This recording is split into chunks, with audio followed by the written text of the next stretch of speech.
Rồi, lúc con chết tâm phải hai con này chơi.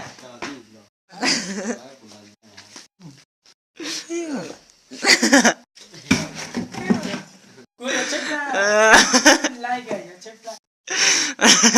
Ôi, like. Chưa video nó lại. Lại đâu còn rồi đó, chết ra. Tại nghĩ nó in tiệm mà nó chết ra cái đó, nên dùng cái rồi nó thôi. Cô là tin nữa, sao cái tin gì?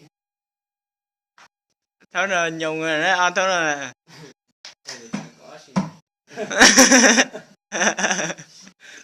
Like.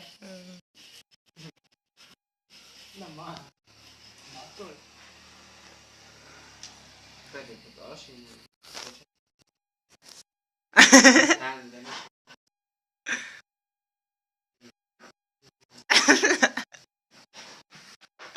Anh nói chuyện thì thương có từ hội viên này đó rồi nè.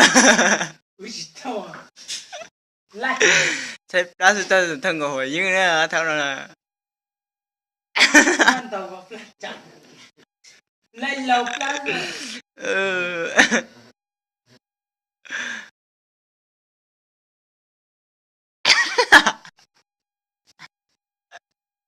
Cô bảo tao mình Trời luôn đó đó nè.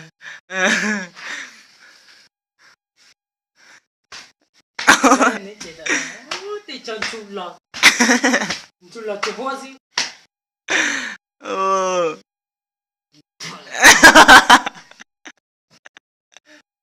Cậu có chó tan chưa? Giờ. Dạo gì chó thế dữ? Thế tập. Các bạn chụp hoa là gì không?